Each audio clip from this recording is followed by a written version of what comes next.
दोस्तों काफी सारे लोगों के मुझसे सवाल थे कि जब मार्केट ओपन होती है उस समय बताओ कि किस तरह से मैं ट्रेड लेता हूं, किस तरह से मैं स्टॉक की रिसर्च करता हूं। तो आज की वीडियो खास उन्हीं लोगों के लिए है जो शेयर मार्केट को सीखना चाहते हैं। अगर आप इस वीडियो को पूरा वॉच कर लोगे तो आप लाइव मार्केट में किस तरह से स्टॉक की रिसर्च मैं करता हूं आपको ये भी पता चल जाएगा और इस स्ट्रेटेजी को आप खुद भी यूज कर सकते हो। इसके अलावा मेरी एंट्री और एग्जिट क्या रही ये भी मैं आपको बताऊंगा और जब मार्केट में मैं ट्रेड ले लेता हूं उस समय पे मैं क्या फील करता हूं, मेरे रिएक्शंस क्या होते हैं वो भी मैं आपको बताने वाला हूं। तो आज की वीडियो को लास्ट तक जरूर देखना। साथ ही साथ वीडियो को स्टार्ट करने से पहले दोस्तों एक छोटी सी रिक्वेस्ट है मेरी आपसे, आपने अगर अभी तक हमारे चैनल को सब्सक्राइब नहीं किया है तो कर लीजिए क्योंकि ऐसी इंफॉर्मेटिव वीडियोस आपको हमारे चैनल पे मिलते रहती है। वैसे तो दोस्तों मैं चाहता हूं कि आप लोगों के साथ यूट्यूब पर लाइव आऊं और उसके बाद मैं आपको दिखाऊं कि मैं इंट्राडे किस तरह से करता हूं, स्विंग ट्रेडिंग में किस तरह से करता हूं, लेकिन अभी समय की भी काफी ज्यादा कमी है। लेकिन जब मेरे पास भरपूर समय होगा और जैसे जैसे आप लोगों का साथ बढ़ता रहेगा, आप लोगों का प्यार बढ़ता रहेगा, वैसे मैं आप लोगों के लिए छुट्टी भी ले लूंगा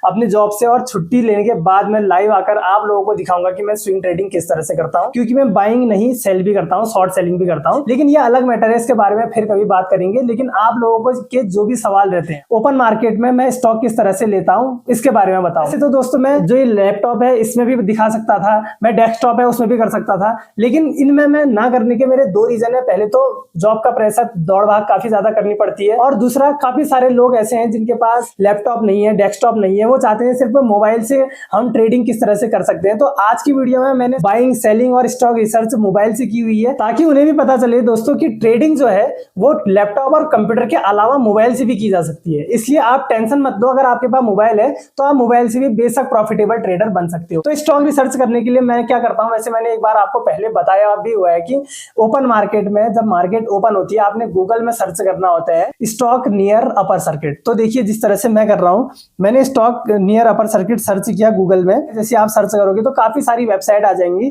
फिलहाल मैं मनी कंट्रोल की वेबसाइट में चले जाता हूं तो यहाँ पर देखिए काफी ढेर सारे स्टॉक आए हैं जहाँ पे ओला इलेक्ट्रिक भी है, एएमडी इंडस्ट्रीज भी है, लेकिन यहाँ पर मुझे दिख रहा है इनॉक्स विंड और मैंने इनॉक्स विंड ही क्यों चुना इसके बारे में भी अभी आपको बताऊंगा। तो फिलहाल देखिए यहाँ पे इनॉक्स विंड भी है, बहुत ढेर सारे स्टॉक्स हैं। इनॉक्स विंड चुनने का मेन रीजन ये है दोस्तों कि इस स्टॉक के बारे में मैंने पहले रिसर्च की हुई है।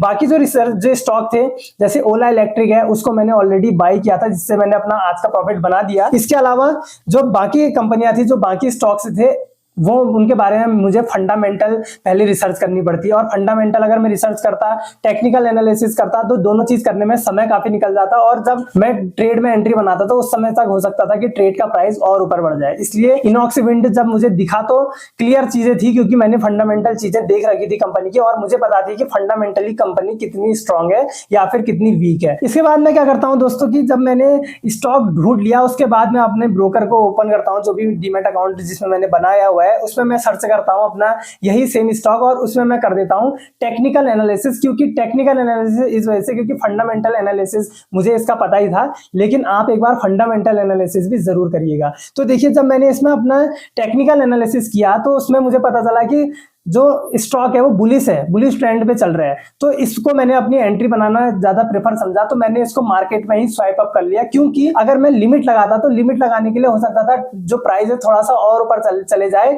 या फिर रिटेस्ट करने के लिए ना आए। इस स्टॉक को ढूंढने के बाद जब मैंने अपनी एंट्री बनाई तो ये मुझे काफी अच्छा प्रॉफिट देने तो लगा था, लेकिन मेरा टारगेट इसमें अचीव नहीं हुआ था। मेरा टारगेट था इसे अपर सर्किट में बेचने का। थोड़ा सा ऊपर जाने के बाद इसने ट्रेंड अपना चेंज कर दिया था। जैसे ये ट्रेंड चेंज किया इसने तो मुझे पता था ये एक रिटेस्टमेंट है, क्योंकि इसमें बुलिश ट्रेंड काफी ज्यादा हैवी था लॉन्ग टाइम फ्रेम में। जिसके बाद इसमें एक रेड कैंडल बन गई थी और एक रेड कैंडल बनने के बाद इसमें दूसरी भी रेड कैंडल बनी, तीसरी भी रेड कैंडल बनी और जब ये तीनों रेड कैंडल बन गई तो उस समय पे मेरे इमोशंस मुझ पे काफी हावी होने लगे थे। मैं ये सोच रहा था कि क्या मैंने इसे लॉस में ही एग्जिट कर देना चाहिए या फिर नहीं करना चाहिए, क्योंकि इसमें एक पैटर्न होता है दोस्तों 3 ब्लैक क्रो जो ये बताता है कि अब जो ट्रेड का प्राइस है वो बियरिश मूव में जाने वाला है। लेकिन मैंने थोड़ा सा वेट किया और वेट करने के बाद जब मैंने इसमें देखा कि बड़े टाइम फ्रेम में ये क्या मूवमेंट दे रहा है तो बड़े टाइम फ्रेम में मुझे ये देखने को मिला कि हाँ जो बुलिश ट्रेंड जारी है काफी अच्छे मजबूती के साथ। और जब दोस्तों मेरे इमोशंस इसमें हावी होने लगे थे तो तब मैंने एक काम करने की बड़ी गलती कर बैठा था मैं, कि मैंने इसे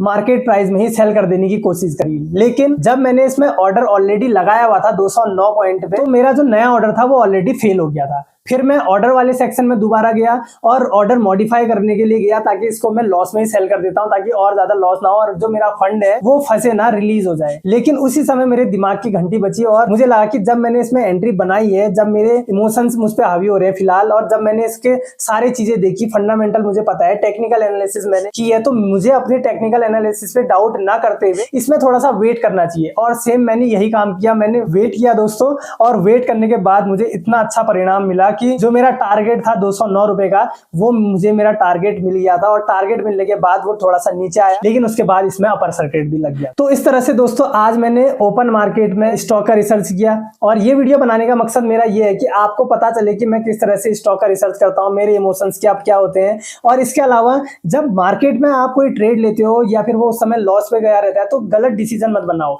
जैसे मैं भी आज गलत डिसीजन बना बैठा था, लेकिन उस समय पे मैंने सोचा, जो भी मेरी स्ट्रेटेजी है, जो मेरी टेक्निकल एनालिसिस है, मैं उस पर डाउट करने लगा था।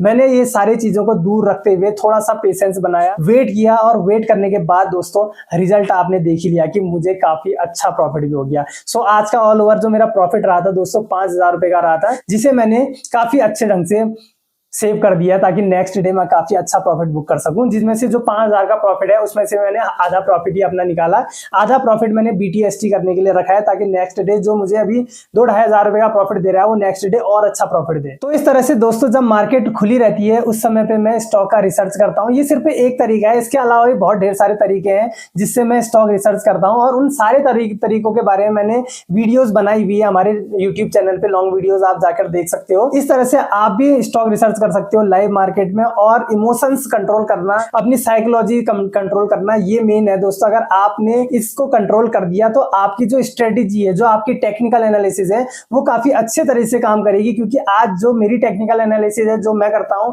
उसने काफी अच्छे तरीके से काम किया। लेकिन अगर मेरे इमोशंस मुझ पे हावी हो जाते, मैं उसे लॉस में ही एग्जिट कर देता, तो मैं अपर सर्किट में उसे नहीं बेच पाता। यानी कि जो मेरा टारगेट था, टारगेट हाथ से निकल जाता, और उस समय उसके बाद मैं काफी ज्यादा पछताता कि मेरा टारगेट मुझे मिल गया लेकिन मैंने लॉस में एग्जिट किया है। तो इस तरह से दोस्तों आपने हमेशा जो टाइम फ्रेम है उसको शिफ्ट करते रहना है। लॉन्ग व्यू भी देखना है। लॉन्ग व्यू क्या बोलता है, जब कैंडल क्लोज हो जाती है, जैसे 5 मिनट की कैंडल क्लोज हो रही है, तो आपने थोड़ा सा शिफ्ट करना पड़ेगा उसको नेक्स्ट टाइम फ्रेम पर। इसके अलावा जब बड़ा टाइम फ्रेम का कैंडल क्लोज हो रही है तो ब्रेक करना पड़ेगा। जो लॉन्ग टाइम फ्रेम की कैंडल है उसको आधा आधा ब्रेक करना पड़ेगा, तब आपको पता चलेगा कि इमोशंस कैसे आप कंट्रोल कर पाओगे, जो आपकी टेक्निकल एनालिसिस है वो किस तरह से मजबूती से काम कर रही है या फिर नहीं कर रही है। तो मुझे लगता है दोस्तों आज की वीडियो में मैंने जो भी आपको बात बताई, समझाई, समझ में आ गई होगी आपको। अगर कोई भी डाउट है आपके मन में तो आप निश्चिंत होकर मुझसे कमेंट में पूछ सकते हो, या फिर अगर आप मुझसे चाहते हो कि पर्सनली सीखना, तो आप मुझसे इंस्टाग्राम पे भी कांटेक्ट कर सकते हो। इंस्टाग्राम आईडी का लिंक मैं आपको इस वीडियो के डिस्क्रिप्शन बॉक्स में दे दूंगा। तो चलिए फिर दोस्तों आज की इस वीडियो को मैं यहीं पे समाप्त करता हूं। मैं मिलता हूं आपसे एक नेक्स्ट वीडियो में, तब तक बाय बाय, नमस्कार।